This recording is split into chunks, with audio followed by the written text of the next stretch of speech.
Welcome to Medico Crazy everyone. So in this video we are gonna solve the question paper of the year 2020, that is previous year paper 2020, and in this video we are gonna cover question number 41 to 60, and it's the part 3 of the paper. Before watching part 3, I will recommend you to go to the part 1 and part 2 as well. Do watch these videos as well. Please check the I button and watch the other parts as well. So let's continue this video with the question number 41. So the question number 41 goes like: autopsy of a body revealed a large wedge-shaped patch on a dense dark red tissue with clear margin in the upper lobe of the right lung. Histological examination detected their necrosis of the alveolar wall. So there is a dense margin and necrosis, and what they said is alveolar wall, the alveolar lumen is tightly packed with the erythrocytes. So mark the word tightly packed, mark word necrosis and tightly packed with the erythrocytes. So if we see the questions, hemorrhage, what is hemorrhage? Hemorrhage is basically a bleeding from a ruptured blood vessel.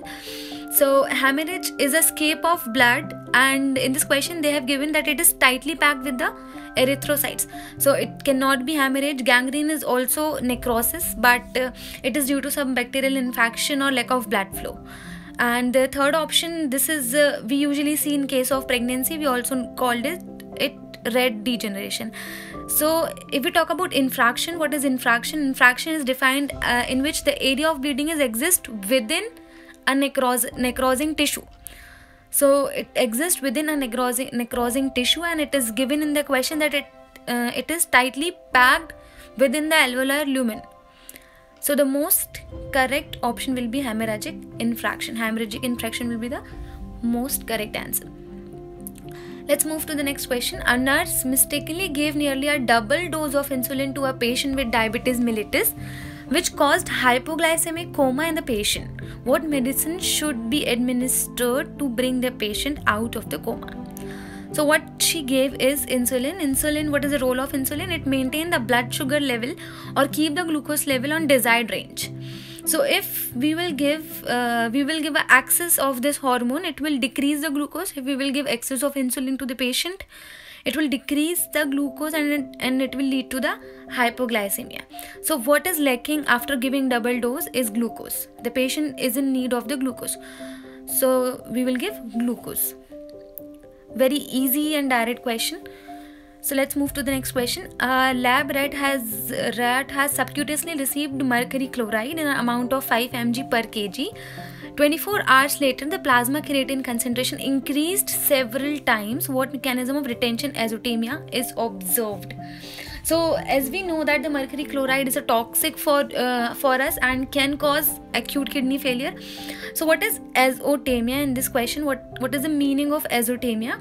Azotemia is a condition characterized by abnormal high level of nitrogen containing compound in the blood. Nitrogen containing compound like urea and creatinine. So in case of retention azotemia, there will be an increase in BUN and creatine, which will decrease the blood flow to the kidney, to decrease the salt water retention, to restore the blood pressure and blood volume. Okay, to restore the blood pressure and blood volume, there will be a decreased blood flow to the kidney. And how we can achieve this? By decreasing the GFR. Okay, how we can retain everything? The retention will be happen by decreasing the GFR. So the correct answer will be decreased glomerular filtration. Okay, so next question is, so the next question, let's move to the next question, question number 44. So the question is, in a hospital, a patient was diagnosed with anemia. So patient is having anemia. During the anamnesis collection, it was revealed that the patient had been suffering from peptic ulcer disease. So patient is suffering from the peptic ulcer disease of her stomach for several years already. What type of anemia is most likely in the patient? So he is suffering from several years, that is, it is a chronic condition. So obviously option number A is acute post-hemorrhagic anemia. It cannot be. It is not an acute case. Hereditary hemolytic, they didn't give any family history or anything like that.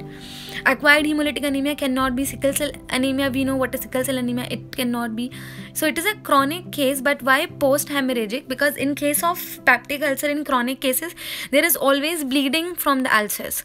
So this bleeding is hemorrhage. So that's why post-hemorrhagic anemia, chronic post-hemorrhagic anemia will be the most correct answer.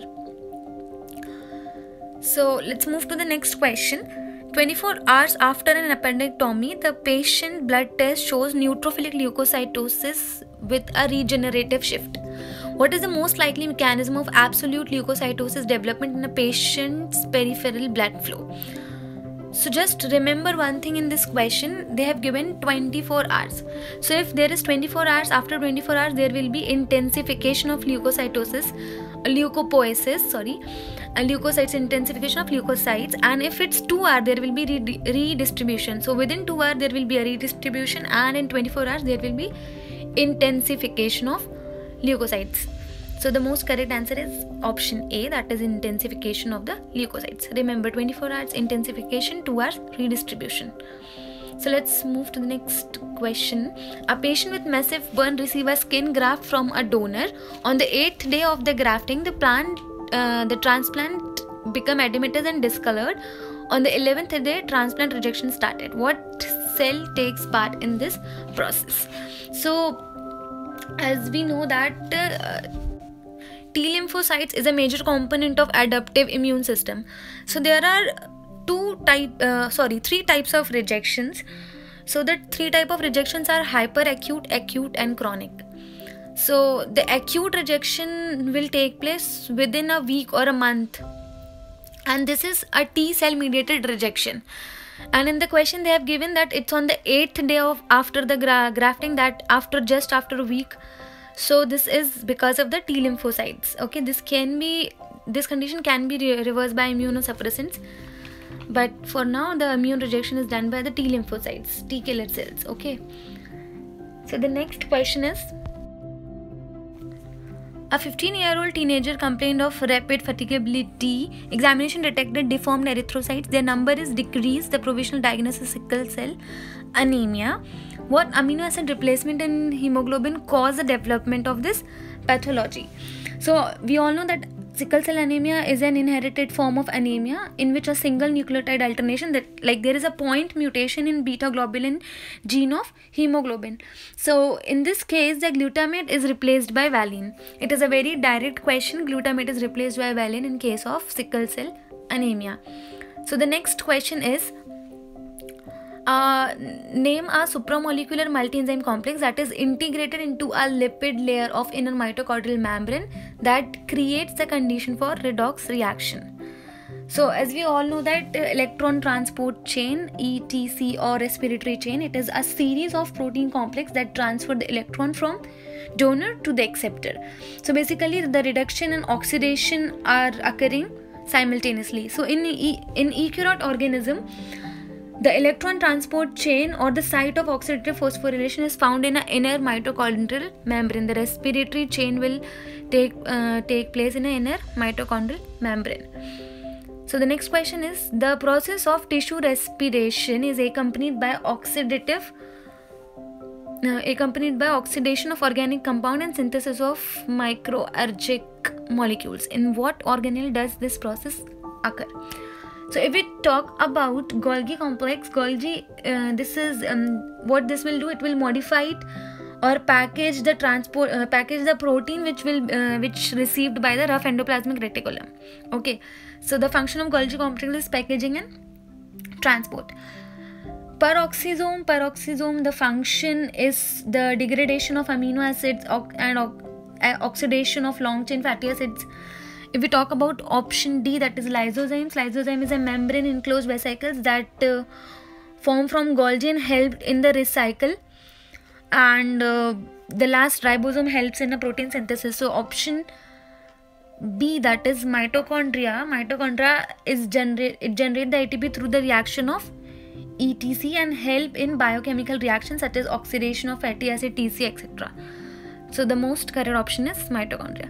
Next question is, a patient with ischemic heart disease has increased level of triglyceride and low density lipoprotein in the blood plasma. What medicine should be prescribed? So in this case the most correct answer is fenofibrates.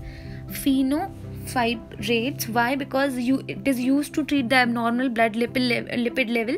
If we talk about dobutamine treatment for the cardiogenic shock or severe heart failures. And famotidine is a H2 receptor antagonist, so used in peptic ulcer diseases to reduce the stomach acid. Lisinopril, treatment for blood pressure, and amlodipine is an antiarrhythmic drug. So fenofibrate is used for lipid to decrease the low density lipoprotein to maintain the lipid level in the body. So the next question is, a woman with enteritis accompanied by severe diarrhea presents with the loss of water in extracellular space, increased water content in the cell, and decreasing blood osmolarity. Name the type of water electrolyte imbalance. In the diarrhea, there will be decrease of water and electrolytes, therefore hypohydration, dehydration will take place. In case of diarrhea, there will be a loss of water. So hypohydration, and in the question they have mentioned that there is a decreased blood osmolarity, that is hypoosmolar condition. So option A is more correct, hypoosmolar hypohydration in case of diarrhea. So the next question is, autopsy of a body of a person who died after an abdominal surgery revealed numerous thrombi in the vein of a lesser pelvis. Clinically, thromboembolism syndrome was registered. Where should the pathologist search the thromboembolism? So there is a thrombi in the vessels of the lesser pelvis, and if this thrombi will move, it is called thromboembolism. So let's see this diagram, a very simple diagram of circulation. So the thrombi is in a leg, like in the pelvic part, in the lowest part of the body. What will happen? It will connect it to the inferior vena cava, and then the inferior vena cava will take this blood to the right atrium, then to the right ventricle, and then to the pulmonary vessels. So it will get stuck here. The thrombi will get stuck here. It will not get filtered via lungs. So if there will be any thrombi which is coming from the lesser pelvis, we will found it in a pulmonary arteries. Okay, so the most correct answer is pulmonary arteries.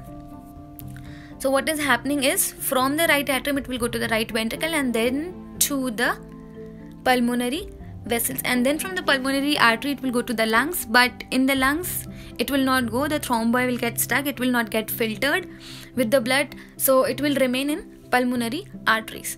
So the most correct answer is pulmonary arteries. Correct answer is option A, pulmonary arteries. So if you will see anything like there is one question in which they talked about that there is some fracture in the lesser pelvis, so the embolism will move to. So the same in that question is, the answer will be pulmonary arteries. So the next question we have is, a patient with essential hypertension developed a cough during the systemic treatment with a hypotensive drug. What drug of choice listed below can cause the side effect? So the most correct answer is lisinopril. See, in the present questions of the CROC, they're asking more questions on the side effects and the mechanism of action of the drug, and this is a very direct question from the list of the drug which we have, like the important drugs for the CROC. So they are asking more questions on side effects and mechanism of action nowadays, rather than asking for the drug of choice. So in this case they have talked about the side effect, that is cough, and the most correct answer is lisinopril. Learn it. And the next question what we have is, terine derivatives aminoterine and methotrexate are competitive inhibitor of dihydrofolate reductase. As a result, they suppress the regeneration of tetrahydrofolic acid from dihydrofolate. These medicines lead to the inhibition of intermolecular transport of one carbon group. In the process, the biosynthesis of the following polymer is disturbed.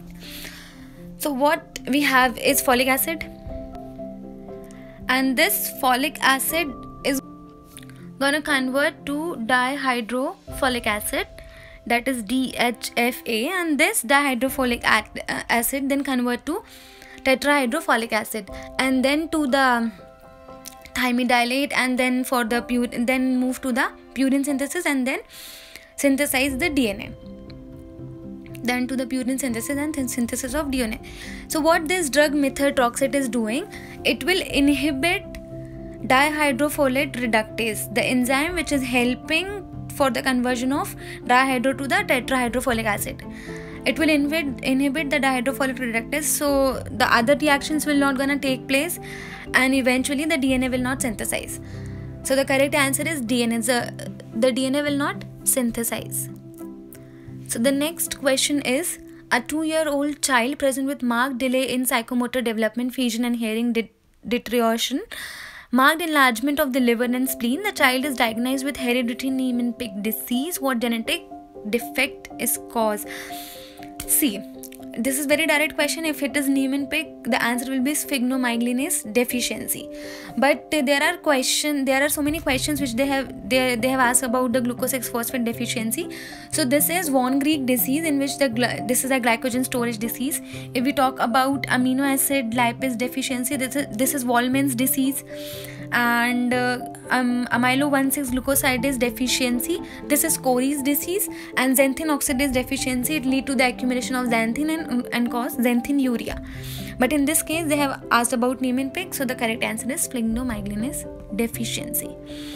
So the next question is, a patient present with smoothed out nasolabial fold, dilated right palpebral fissure, it cannot be closed when squinting because of the eyelid would not close, and there are difficulties during speaking and eating. What nerve is damaged in this case? So remember, there is a pathology is in the right side, so dexter is the right side, and the correct answer is facial nerve. Why?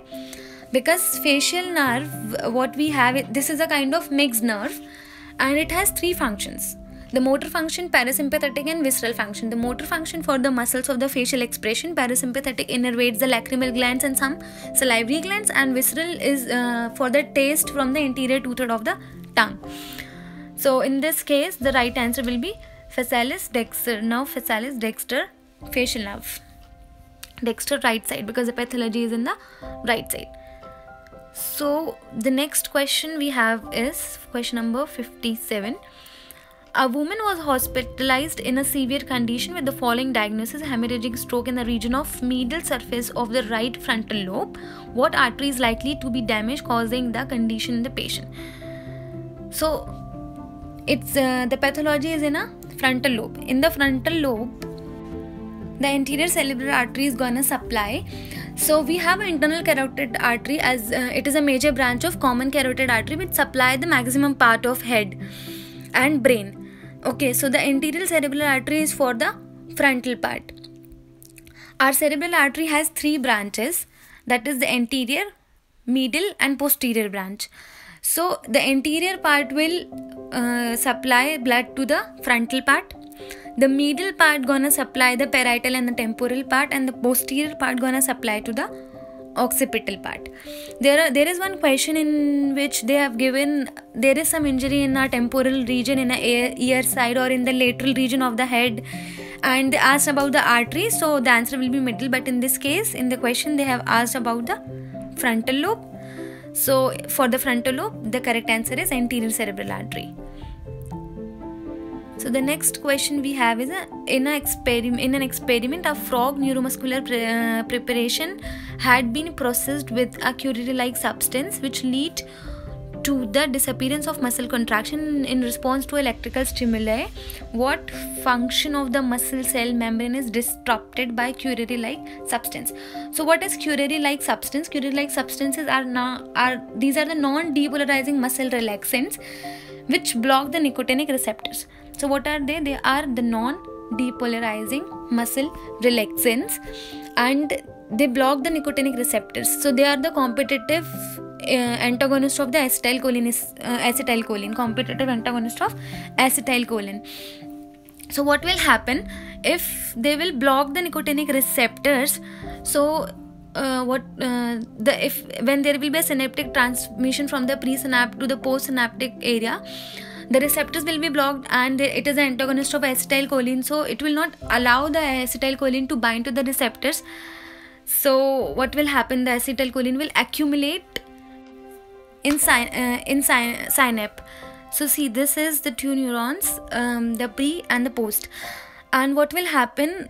There are receptors which will be blocked. So the acetylcholine will not bind and the signal will not transmit. So it will get accumulate in a synapse. So the reception of the mediator in a neuromuscular synapse will be happen. The acetylcholine will accumulate in synapse. So the next question is, an unconscious patient was brought into admission room. He presents with cold skin, constricted pupil, difficult respiration with kind stroke pattern, low blood pressure, overfilled urinary bladder. He has diagnosed with morphine poisoning. What drug should the patient be given as an antagonist in this case? Naloxone is the most correct answer. Why? Because naloxone is a competitive antagonist of all type of opioid receptors. Okay, so naloxone, this is also from the drug list, from the important drug list for the croc.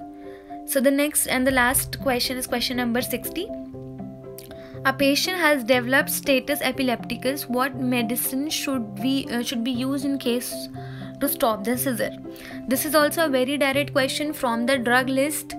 According to the drug list which we have for croc exam, diazepam is a drug of choice for status epilepticus. So these are the questions. I'm not covering all the questions in one video because it will be too long, so it will be in parts. Next part we'll cover the other 20 questions. So for now, do watch the other parts, part 1 and part 2 of the video as well. Thank you so much for watching, and please like, share and subscribe the video if you like it.